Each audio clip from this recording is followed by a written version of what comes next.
नमस्कार दोस्तों, मैं हूं संजय तिवारी। आप देख रहे हैं बजरंग प्रहार न्यूज।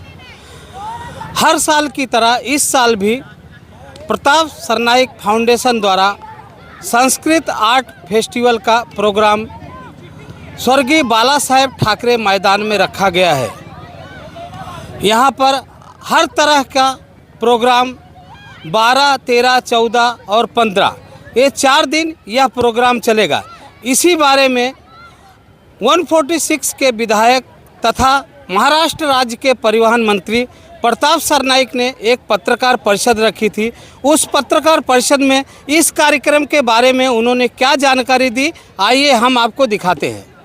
भाईंदर शहर की जनता को इस साल की विदाई देते देते एक सुंदर सा तोहफा दे रहा हूँ। विकास के काम तो हम मीरा भाईंदर शहर में पिछले कई सालों से करते आ रहे हैं। इस शहर का विधायक होने के नाते बहुत सारे प्रकल्प हम इस शहर के लेके आए, जिसमें बड़े बड़े प्रोजेक्ट हैं। हम लोग तो यही सोच रहे हैं कि मेट्रो भी यही महीने में मीरा भाईंदर के शहर के लोगों की सेवा में उतर जाए।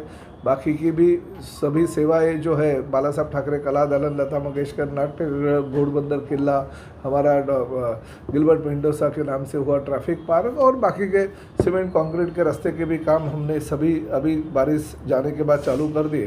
तो मीरा भाईंदर आर्ट फेस्टिवल की लोगों को इंतज़ार होता है कि मीरा भाईंदर आर्ट फेस्टिवल कब इस शहर में शुरुआत उसकी होगी। तो इसी तरह से हम ये आर्ट फेस्टिवल की शुरुआत 12, 13, 14 और 15 दिसंबर को कर रहे हैं। शुक्रवार, शनिवार, रविवार और सोमवार के दिन खासकर मुद्रा स्टेज पे अलग अलग जो क्लासिकल नाट्य प्रयोग है उनके लिए वो मुद्रा स्टेज रखा गया है।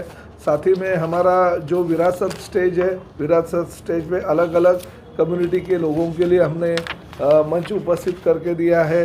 यंगस्टर के लिए बीट ट्रीट स्टेज हमने उपस्थित वहाँ पे अच्छा परफॉर्म करने वाले बच्चों को दिया है। आर्ट गैलरी वहाँ पे होगी, साथ में रंगोली एग्जीबिशन होगा, साथ में फोटोग्राफी एग्जीबिशन होगा। तो आर्ट और कला से रिलेटेड जो भी चीज़ें हैं वो हम वहाँ पे कर देंगे। मगर लोगों को इंतज़ार होता है कि इसमें बड़े आर्टिस्ट कौन आते हैं। तो पहले दिन 12 तारीख को जो है प्लेबैक सिंगर जो मशहूर सिंगर है और फिल्म इंडस्ट्री में अपना बहुत बड़ा उन्होंने नाम किया, वो शान का 12 तारीख को शो हमने रखा है। 13 तारीख को जो गीतकार और कवि शैलेश लोढ़ा जी का कार्यक्रम है, जो बहुत ही देश में नामचीन ग्रुप है उनका। और शैलेश लोढ़ा जी तो बहुत अच्छे खुद भी एक कलाकार है। खासकर मराठी महाराष्ट्र की जो संस्कृति और जो कल्चर है उसको लेके फोक आख्यान नाम का जो एक बहुत ही अच्छा प्रोग्राम हमने देखा है कि सभी जगह पे हो रहा है और बहुत बड़े पैमाने पे लोगों का प्रतिसाद उसको हर महाराष्ट्र में मिल रहा है। वो फोक आख्यान का कार्यक्रम 14 दिसंबर को है और 15 तारीख को युवाओं की दिल की धड़कन और सभी युवाओं के दिल में बसे हुए जो प्लेबैक सिंगर स्टेबिन बेन उनका कार्यक्रम है। तो ये कार्यक्रमों के साथ साथ बहुत सारे अलग अलग कार्यक्रम यहाँ पे किए जाएंगे। और ख़ासकर 12 तारीख को जो रैली निकाली जाएगी वो रैली में हमारे सभी जाति धर्म के लोगों की रैली निकाली जाएगी, क्योंकि कश्मीर से कन्याकुमारी तक सभी लोग यहाँ पे अगर मीरा भाईंदर शहर में बसते हैं तो उनके लिए साहित्य और कला से जो जो लोग जुड़े उनको सभी लोगों को हम यहाँ पे इन्वॉल्व करेंगे और सभी लोगों को यहाँ पे मान सम्मान देंगे। राज्य के उप मुख्यमंत्री और हमारे पार्टी के नेता एकनाथ शिंदे जी के हाथों से शिवगौरव पुरस्कार का भी प्रदान इसी दौरान किया जाएगा। तो मैं आपके माध्यम से सभी मीरा भाईंदर शहर के जनता को यही कहना चाहता हूँ कि आइए, ये कार्यक्रम किसी भी तरह का यहाँ पे एंट्री नहीं है। एंट्री पासेज ज़रूर है मगर एंट्री फ़ी नहीं है। तो free of charge Mira Bhayandar शहर की जनता को जो आर्ट रिलेटेड लोग हैं, आर्ट से प्यार करने वाले लोग हैं, उनके लिए ये बहुत बड़ी हमने सौगात जो है ले आए, तो उसका लाभ सभी लोगों ने लेना चाहिए। किसी एक पार्टी का विधायक जरूर हूँ मगर साथ साथ मैं इस राज्य का मंत्री हूँ। इस देश में, इस राज्य में और ख़ासकर इस शहर में हर जाति धर्म के लोगों को समान अधिकार दिया गया है। अगर कोई ऐसा बोले कि मैं इनको घर नहीं दूंगा, मैं उनको घर नहीं दूंगा, ये हिंदी है, ये मराठी है, ये मुस्लिम है, ये अलग जाति का है, ये नहीं चलता है। हर जाति धर्म के लोगों को लेके चलने वाली हमारी महायुति की सरकार है। हम हमारे यहाँ पे जो भी ऐसी कुछ शंका उपस्थित होगी तो कोई भी हमारे पास आ सकता है, मगर मैं ये बात से भी सहमत हूँ कि हर इलेक्शन के दौरान ऐसी बातें क्यों बाहर आती है। कभी हिंदू मुस्लिम की बातें आती है, कभी हिंदी मराठी की बातें आ जाती है, और इसके ये सब चीज़ें होने के बाद कौन सी पार्टी का भला होता है या कौन सी नेता का भला होता है वो भी मैं देखना चाहता हूँ।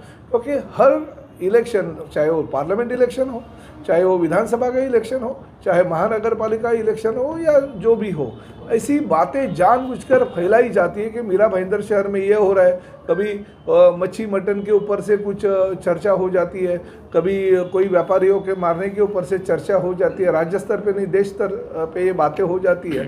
किसी पर्टिकुलर एक पार्टी को फ़ायदा होने के लिए जानबूझकर ये चीज़ें करवाई जाती है इलेक्शन के दौरान, ये ऐसा मुझे कहना है। मैं तो इस परिसर का नेतृत्व पिछले 16 साल से कर रहा हूँ।